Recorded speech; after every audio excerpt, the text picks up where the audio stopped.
Detalles del momento.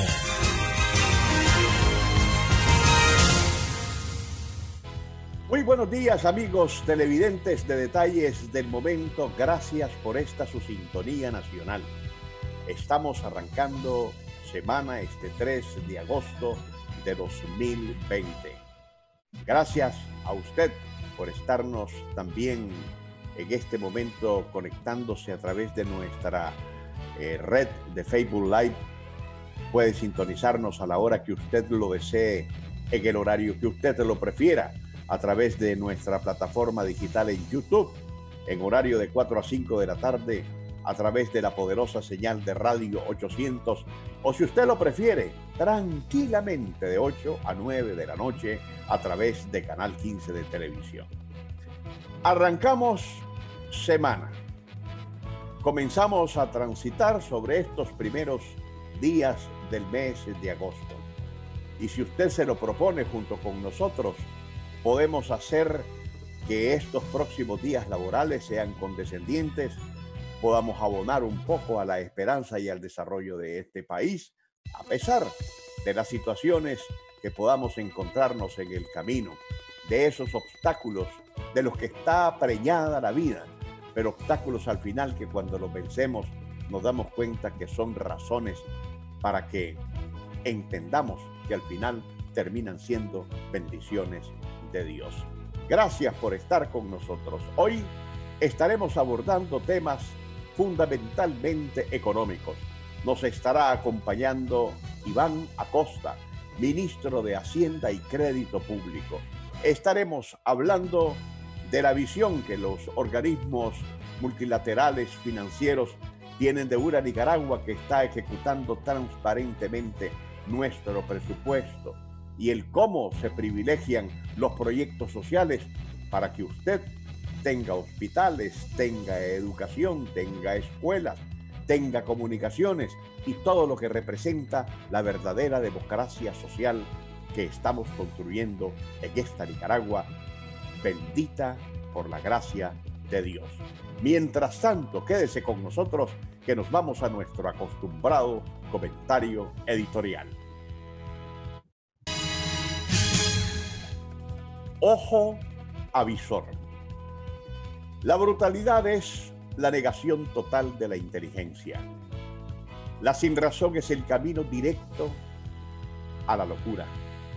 La estupidez es la expresión más clásica de la desesperación y el terrorismo es el medio más débil para imponer una idea.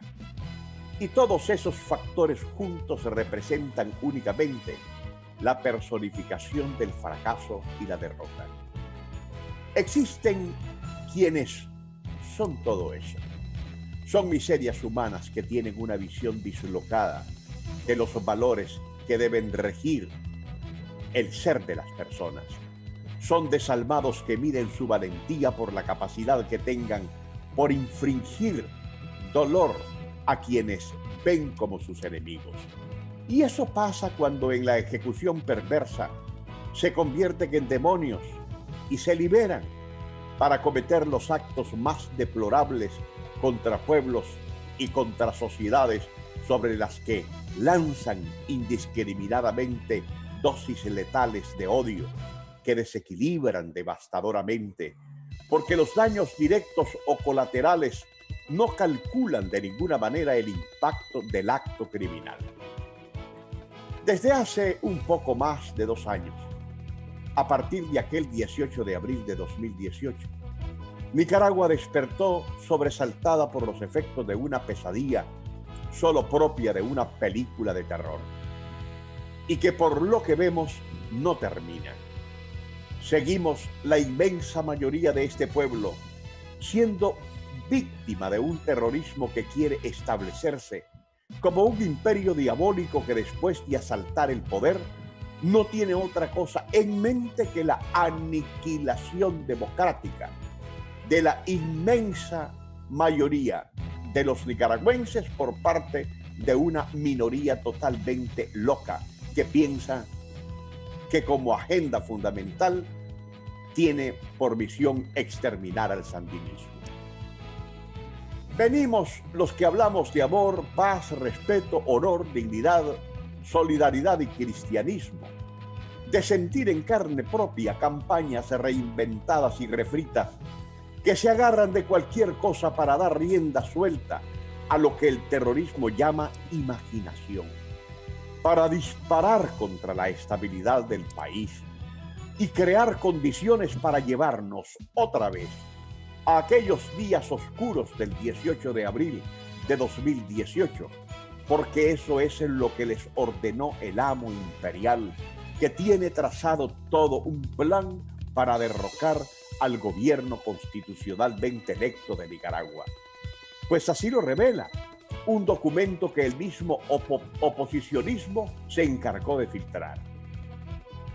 Venimos de enfrentar cualquier cantidad de mentiras donde se confabularon algunos obispos y sacerdotes de triste recordación, empleados de algunos empresarios, estudiantes manipulados que al fin no saben ni cómo se llaman, medios de comunicación y periodistas que bien financiados se sobraron como agentes del terrorismo para montar campañas donde la verdad fue vilmente manipulada para hacernos creer cosas que no eran, para endosar a otros el crimen, el asesinato, la destrucción, la quema, la tortura y el secuestro cometido por los propios golpistas que se vistieron de víctimas, siendo ellos los victimarios.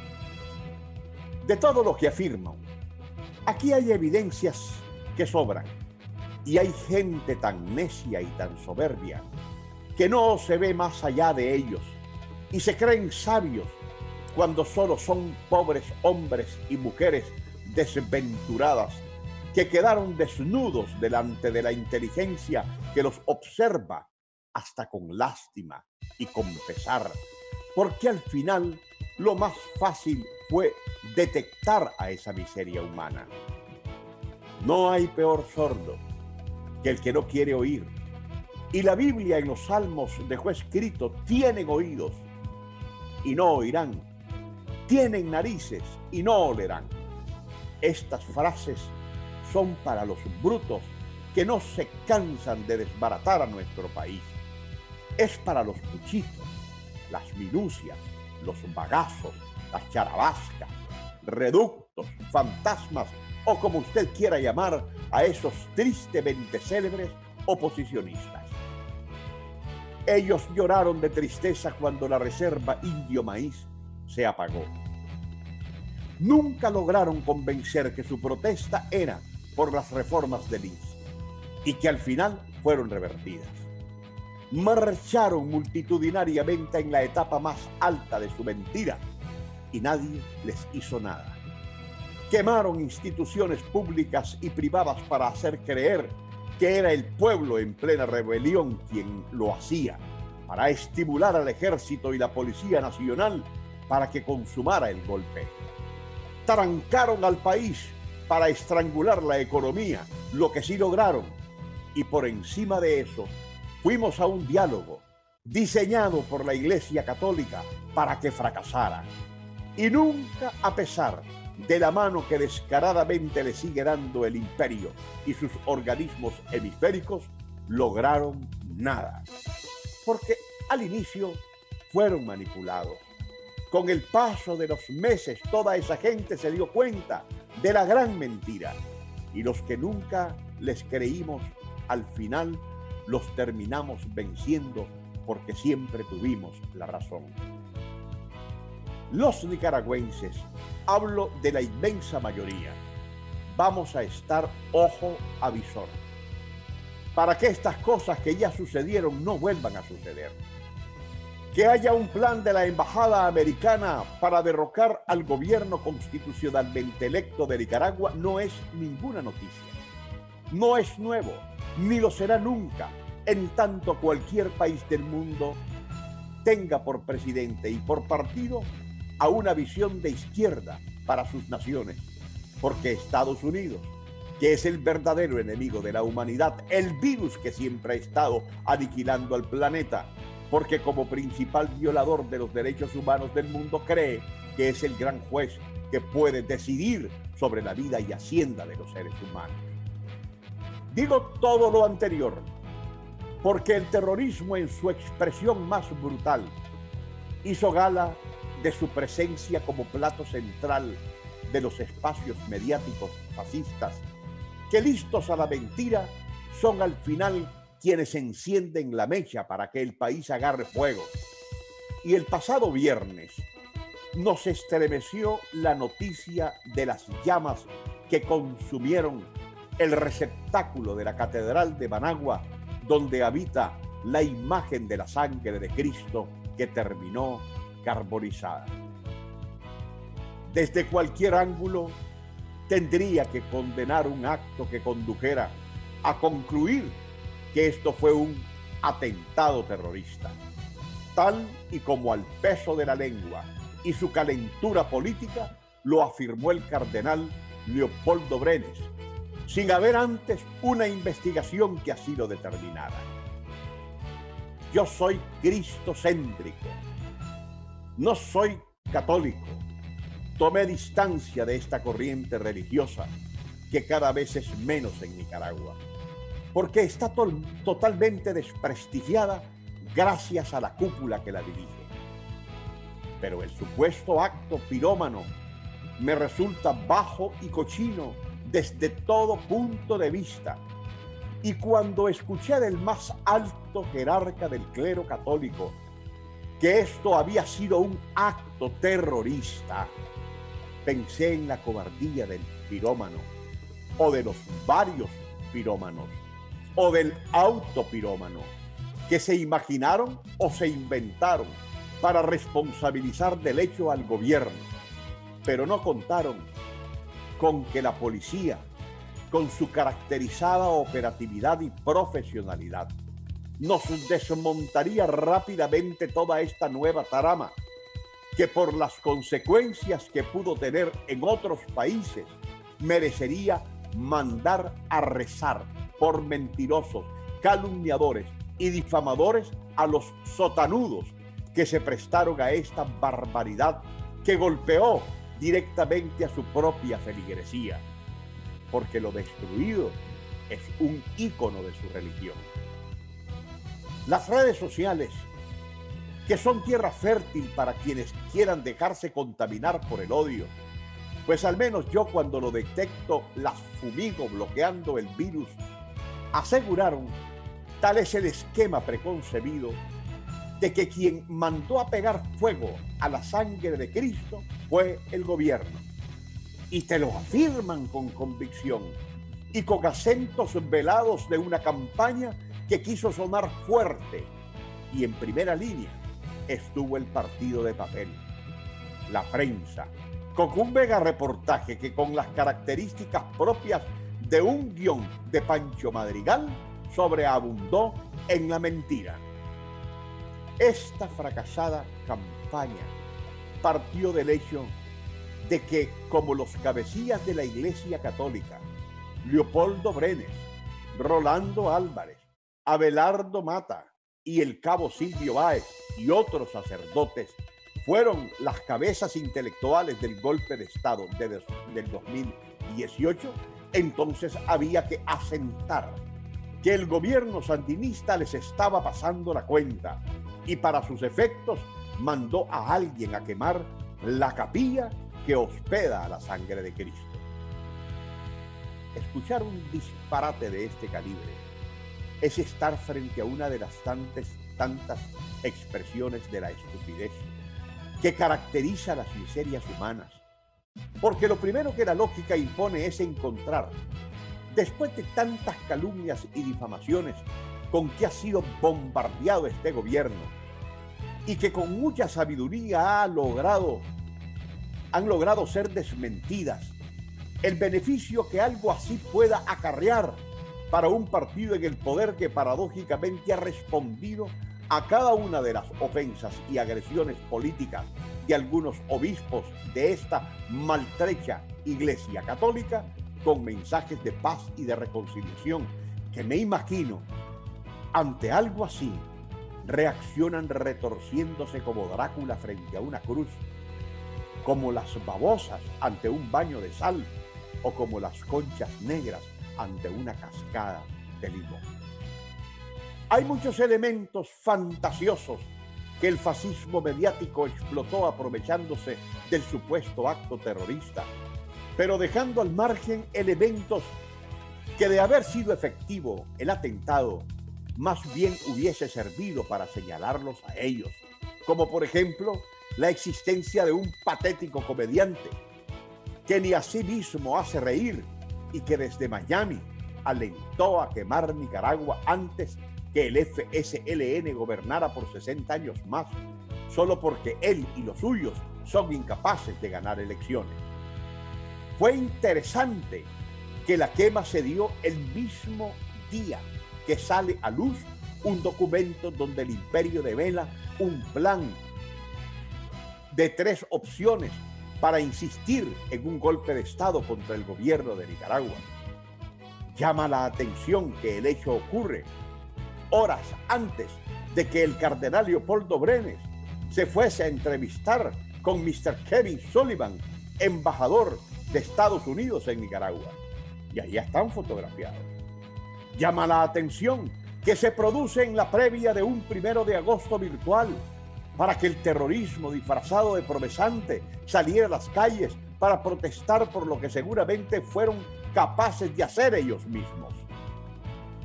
Era raro que las cámaras de un edificio que ha sido la casa de campaña de la Alianza Cívica y que por tal merece estar bajo constante vigilancia, hayan estado apagadas solo por ese día, como afirmó el mismo cardenal Leopoldo Brenes, pues como para que nadie viera nada y la idea del supuesto acto criminal quedará asentada. Esto no fue más que un frente que, como otros lanzados a la locura contra la estabilidad del país, terminó estrellado contra la verdad. Aquí la embajada americana, el COSEP, las miserias humanas, desde sus diferentes siglas, ya concluyeron, hicieron sus propias averiguaciones y determinaron que el gobierno era el culpable, pero nunca contaron con la astucia de nuestros azulitos, que en el segundo parte de su informe ya nos daban una idea más clara de lo sucedido. ¿Qué fue lo que realmente pasó? Aproximadamente a las 11:20 de la mañana del 31 de julio, dentro de la capilla, un feligrés estaba rezando, mientras una señora contaba el dinero generado por la venta de las veladoras, y en ese momento notó que había fuego en el entorno de la cúpula en el que estaba ubicada la imagen de la sangre de Cristo. Al notar el incendio, avisó al feligrés que salieran de la capilla porque se estaba quemando. Al momento del incendio, en el interior de la capilla de la sangre de Cristo, únicamente estaba una señora y un feligrés. Previo al incendio no se observó a ninguna otra persona y no se notó nada sospechoso. Las hermanas religiosas que entregan diariamente a la señora que vendía las veladoras un atomizador color anaranjado con blanco que se encontraba en la escena, que contiene alcohol en líquido, a fin de que los feligreses lo utilicen para la desinfección de sus manos. En el interior de la capilla, todos los días a las 7 de la mañana, un sacristán siempre encendió una veladora colocada en un candelabro alto, como de 1 metro de altura, que se encuentra frente a la cúpula de la imagen de la sangre de Cristo. Dicho de otra manera, la conclusión está más clara que el agua. No hubo atentado terrorista, sino la quema de la imagen religiosa de la sangre de Cristo, producto de la lógica combustión originada por una veladora encendida. Que Dios bendiga a Nicaragua. Me separo por un breve instante, pero a nuestro regreso hablaremos de cómo marcha la economía del país con el ministro de Hacienda y Crédito Público, Iván Acosta. Quédese con nosotros, vuelvo en un instante.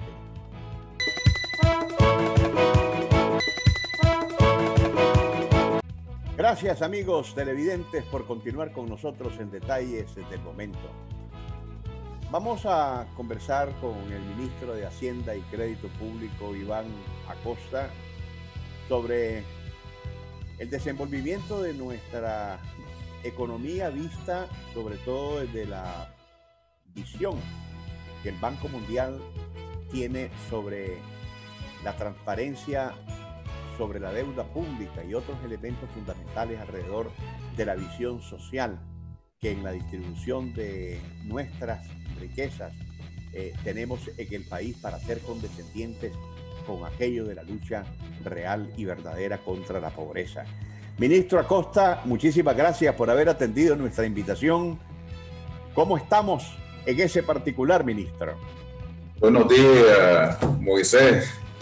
Buenos días, amables televidentes. Muchas gracias por invitarnos al programa y darnos la oportunidad de hablar un poco de la economía en estos tiempos complejos globales ante el impacto de la pandemia global y también los efectos económicos y financieros que provoca la pandemia, y el caso particular de nuestro país es la continuidad de la pandemia, de la destrucción del 2018, más el impacto de la pandemia sanitaria. Definitivamente nuestro país ha hecho un gran esfuerzo en mantenerse en pie, que es lo importante. O sea, los productores, los comerciantes, los agentes económicos, los grandes, pequeños productores y empresarios están haciendo el mayor esfuerzo para sostener la actividad. Eso se puede apreciar todos los días, seguramente en los que anduvieron por Managua, por Rivas, por Chinandega, por este vieron el gran esfuerzo, dado que también estamos a las puertas de la salida de la primera, que es una actividad del sector primario, que es la producción agropecuaria, agrícola en este caso, y sobre todo la producción de frijoles, que marca mucho la actividad en nuestro país. Estamos claros que el sector primario y el sector primario vinculado a agroindustrial es casi el 40% de nuestra economía. Somos todavía un fuerte productor primario, y eso le da una fortaleza a la economía ante situaciones como estas que impactan muy fuerte en el sector servicio, el sector servicio en el caso de turismo y otros servicios hoteleros, restauranteros vinculados. Entonces, si el sector primario, que igual que durante el 2018 mantuvo el país funcionando, te puedes acordar, Moisés, que estaba funcionando la producción mientras había un esfuerzo de sectores de paralizar realmente la economía, lo que al final tuvo impacto muy fuerte, pero todavía se mostró mucha capacidad o resiliencia económica, fue absorbido ese impacto. Entonces yo marco lo primero que la economía global, en las últimas dos mediciones, que la que se hace en abril y la en junio, muestra una situación de un deterioro acumulado, que en el caso de Estados Unidos pudiste observar que cayó 23% el segundo trimestre, y definitivamente los cierres de toda la economía mundial va a ser negativo, cerca del 8%, y el caso de Latinoamérica encima del 9%, y el caso de Centroamérica encima del 6%. Entonces ahí está planteada la batalla, cómo tenga menor impacto en nuestro país. Y para que se tenga mejor impacto, una de las decisiones más importantes del presidente Ortega, que hay que evaluarlo a profundidad, es invertir recursos suficientes para proteger a la vida de nuestro pueblo, invirtiendo en salud, pero también manteniendo abierta la economía para que el resto de la economía funcione y pueda haber recursos para proteger al sistema sanitario, para atender a nuestro pueblo. O sea, no tendríamos recursos si no hubiera actividad y queriendo proteger al sistema sanitario. O sea, son dos temas vinculantes. Necesariamente hay que tener plata para tener un enfermo. Y eso muestra la actividad, que había un esfuerzo, algunas medidas de expansión monetaria, darle recursos a los bancos. Después de recordar en julio, se adoptaron medidas de expansión monetaria para financiar, para impactar en la disminución de la tasa de interés, apoyar a los temas que tienen que ver con los agentes económicos que estaban buscando mayor financiamiento, recuperación de deuda. Entonces eso es expansión económica, o sea, expansión financiera, para que haya más liquidez y eso pueda impactar positivamente en la adecuación de los agentes económicos. Eso es lo primero. Nosotros estamos haciendo una apuesta y hemos estado en conversaciones con los organismos multilaterales que la aspiración en Nicaragua es que los daños sean menores y eso nos permita recuperarnos rápidamente en el tercer y cuarto trimestre, y sobre todo que el cierre nos permita un 2021 con crecimiento. Esa es la expectativa que estamos impulsando a través de los agentes económicos, y ha visto anuncios importantes de la apertura, tratar de que los aeropuertos funcionen, que el país siga en pie, porque el país en pie va a darle incentivo a la gente económica que han sido, que ya vimos en 2018 su capacidad de resistencia o resiliencia, como se dice ahora, para absorber y ponerse a trabajar rápidamente. Si vos recordás, ya en el segundo trimestre del año 2019 ya había una reactivación visible en las calles, en el comercio, y en el primer trimestre del 2020 ya estaba creciendo la economía. Eso muestra la capacidad de ponerse en pie rápidamente de nuestro agente económico, los comerciantes populares, el mercado oriental, los mercados de los departamentos, los productores pequeños, grandes, medianos, y el esfuerzo global de todo el agente económico. Y el gobierno está respondiendo a esa demanda de los agentes económicos. Por lo tanto, esa es lo primero, es mantener el país funcionando, dirigir recursos suficientes del gasto social, el gasto público, hacia el pilar más importante, que es salvar vidas, que es invertir en el pilar sanitario, fortalecer la capacidad del Ministerio de Salud, del hospital, la capacidad de respuesta para poder enfrentar a ese terrible enemigo oculto que es el virus. Entonces ahí está planteado el primer esfuerzo del gobierno. Muchas veces, ministro, cuando se habla de economía, se trae a la mesa el concepto de los modelos. Por lo que usted me está diciendo, Nicaragua está apuntando hacia recibir el 2021 con visos de crecimiento. Sin embargo, los otros países de la región con los que tendríamos que establecer algún tipo de parámetros, más bien teniendo supuestamente economías mucho más sólidas, mucho más holgadas que la nuestra, están teniendo como proyecciones un arranque del 2021 en situaciones de recesión. ¿Qué estamos haciendo diferentes nosotros que le permite a usted tener esa visión tan óptima para recibir el 2021? O sea, los dos elementos más importantes que nosotros sufrimos en 2018, un impacto mucho más profundo que la pandemia. Si puede recordar, se perdió en 2018 cerca del 3.8% y en 2019 el 3.9%, o sea, la sumatoria era casi el 8%, 7.7%. O sea, una economía que pierde 7.7% en 2 años y que perdió su capacidad de crecimiento, que era cerca del 5%, con una tendencia a ir creciendo a medida que hubiera mayor inversión en los temas de competitividad, la infraestructura económica, y que rápidamente, o no tan rápidamente, pero que a finales de 2019 estaba ya en franca vía de recuperación y que ya en 2020 ya tendría una tendencia a llegar al 3,5%.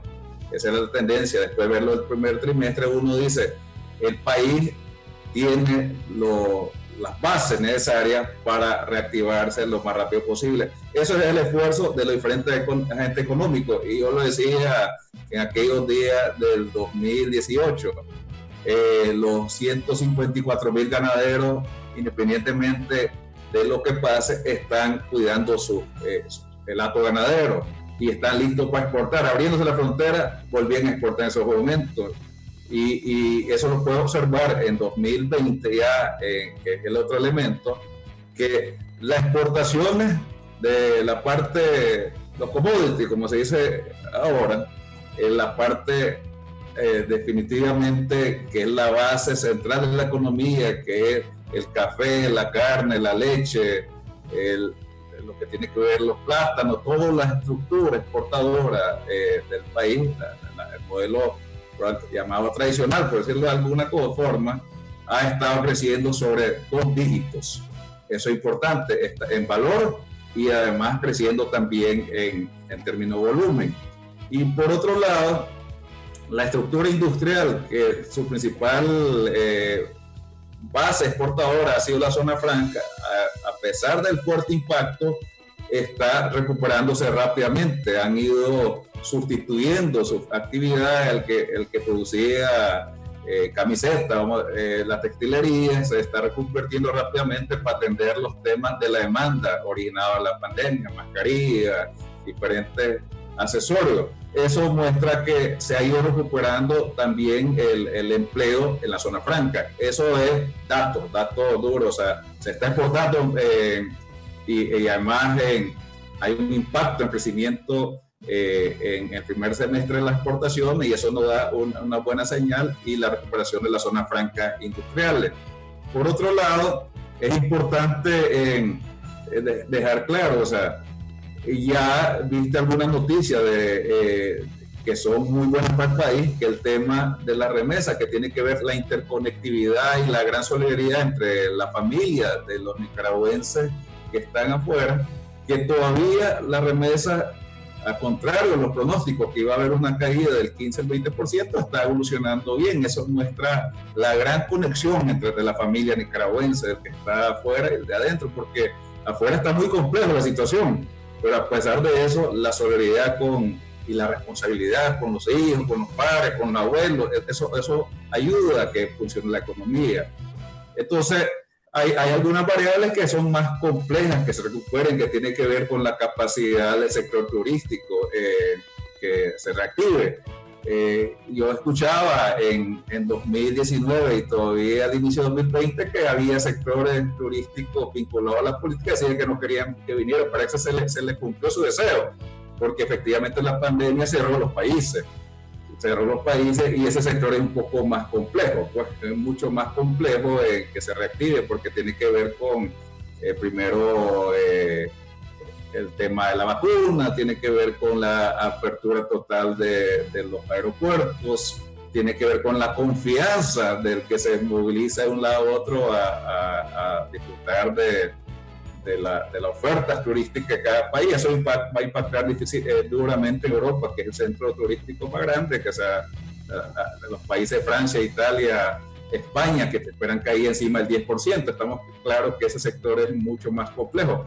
Con nosotros tenemos una fuerte sector primario, que decíamos que más el sector primario en este país todavía es 17-18% de la economía, y la gente está produciendo porque definitivamente los frijoles no se contagian del virus, el tema del café, o sea, es cuidar la producción primaria, y detrás de la producción primaria se activa el transporte, el tema del manejo del café, ya, la parte de almacenamiento, de tratamiento, eso crea actividad, y creemos que eso va a marcar a partir de este segundo semestre, y eso nos va a dar buena ruta de que el impacto sea menor.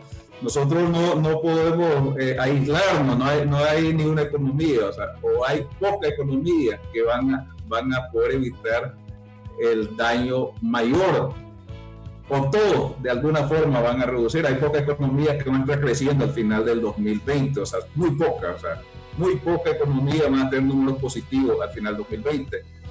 pero el desafío es quiénes creamos los cimientos necesarios y tomamos las decisiones fiscales y monetarias necesarias para reaccionar más rápidamente, reactivarnos más rápidamente. Y la tercera variable, decía la experiencia o la resiliencia que hubo en 2018, los números en 2020, y el otro tema es mantener abierta la economía. Es una gran decisión que impacta positivamente, porque la economía no es un switch. Aquí te acuerdas el tema del switch.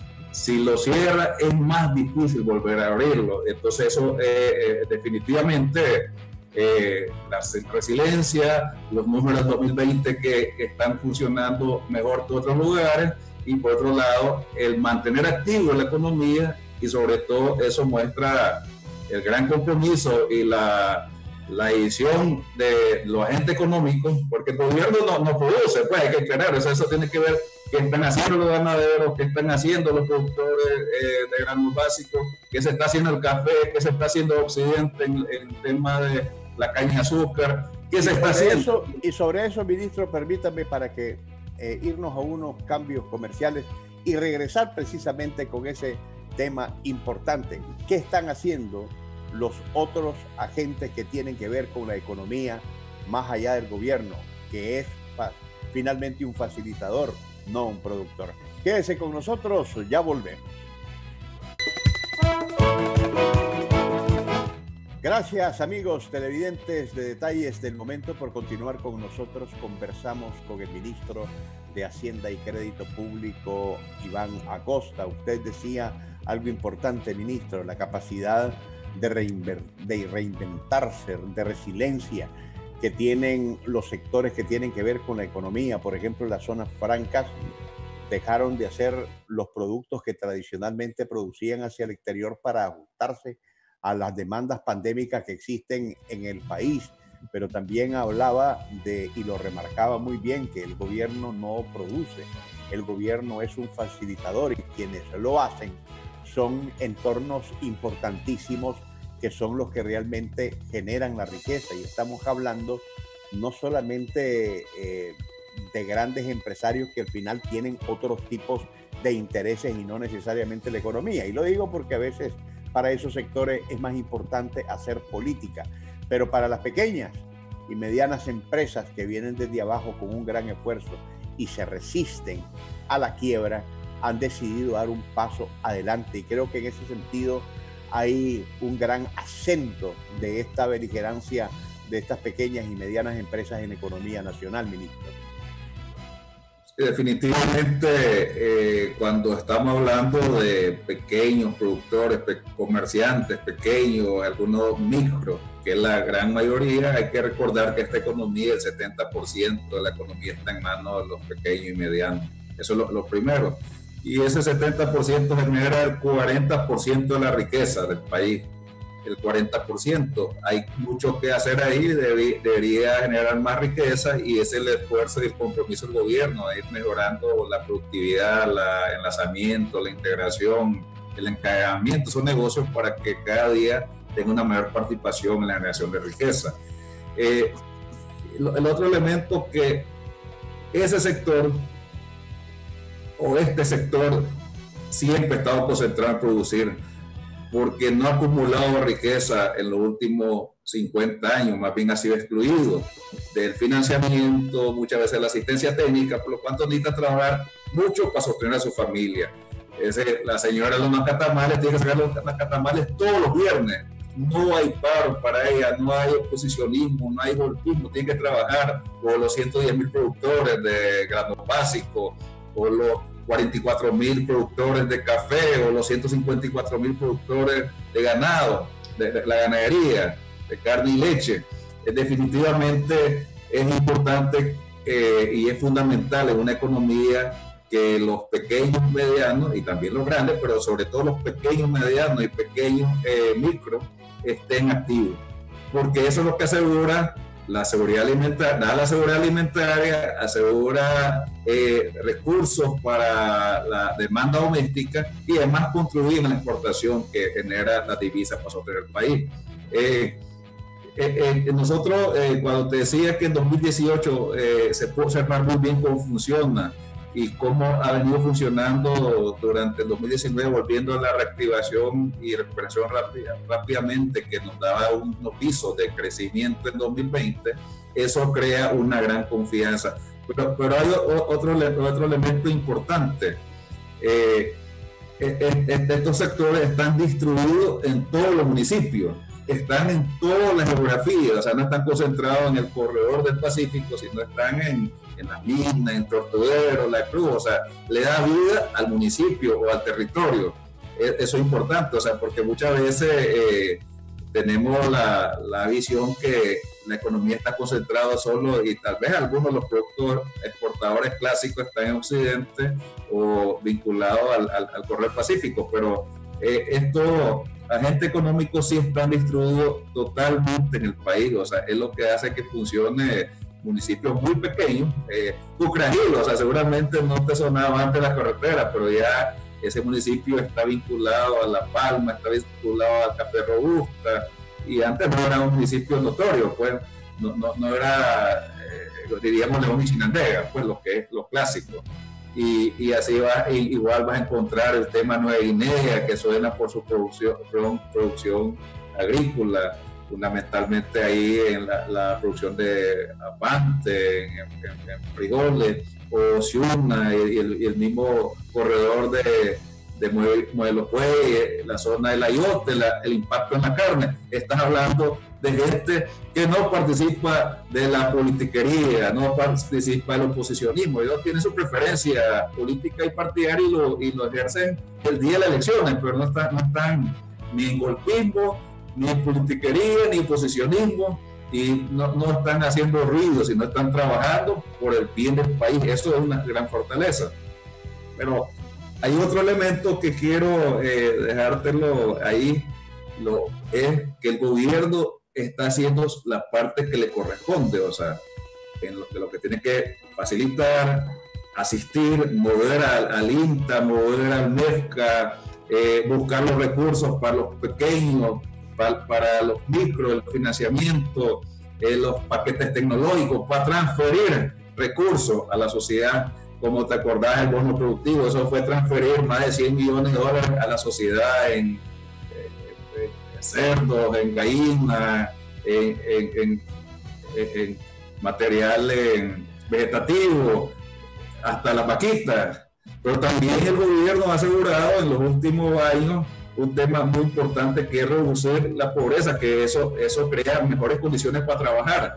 Cuando decía, y algunos se burlaban, el techo, pero no hay, ese probablemente nunca se mojó debajo de una lluvia, es un rancho de paja, pues seguramente. Entonces, cuando se distribuyó, es una cantidad que creo que es histórica, la cantidad de techo de zinc, eran como 150, 180 mil planes techo. O sea, cuánta gente se logró mejorar su condición de vida, pero al final lo más importante es cuando logras mantener el mercado, la producción con el mercado. Y hemos mantenido, en el caso de los frijoles, el queso, exportándose a Centroamérica y a otras partes del mundo, a Estados Unidos, seguramente, y eso transfiere buenos precios y buenos recursos al campo. Por lo tanto está reduciendo la brecha entre la ciudad y el campo. Eso es muy importante. Le llevas la carretera, le llevas la energía, le llevas agua potable, estás trabajando para integrarlo, llevas el centro de salud y le llevas recursos. Eso fortalece y eso reduce la pobreza. Es un tema importantísimo en todos los tiempos, pero es más notorio en tiempos difíciles como la pandemia, porque reduciste la diferencia entre rural y campo, y reducir la diferencia, la equidad, pues lo que se llama, para poder enfrentar las situaciones complejas. Y eso se refleja en el gasto social, un tema que es responsabilidad del gobierno, es responsabilidad del gobierno. Y hemos incrementado casi 10 puntos el gasto social del 2006 para el 2017, 2018, 2019. 10 puntos, eso significa construir infraestructura, que es importante. En este caso sanitaria, educativa, pero voy a concentrarme en la sanitaria. Mejorar la red del tendido para atender a la población, o sea, tener más recursos humanos valiosos en estos momentos. Ahora se puede apreciar lo valioso que es tener el camillero, la enfermera adecuada en el punto, no solo en los hospitales de referencia nacional, los médicos, o sea, la medicina, y eso lo asegura el gobierno y ha respondido, independientemente de lo que, de aquello que todos sabían, lo adivino, de marzo, de junio, de abril y de hoy. O sea, se está dando respuesta adecuada y eso ha permitido que podemos decir que estamos en una gran batalla con la pandemia, pero también una batalla por sostener la economía, garantizar que resista y que pueda reactivarse lo más rápidamente posible. Ministro, lamentablemente el tiempo nos ha vencido. Esperemos que próximamente, ya hacia finales de este año, podamos tener un nuevo encuentro con detalles del momento para hacer una evaluación de cómo al final de este 2020 estamos terminando y qué proyecta en cuanto a recepción del 2021 se refiere en el ámbito económico. Muchísimas gracias, ministro de Hacienda y Crédito Público, Iván Acosta. Un placer haber estado con usted y usted, amigo televidente, allá en la intimidad de su hogar o de su oficina. Muchísimas gracias también por haber estado con nosotros. Hasta mañana, si Dios así nos lo permite.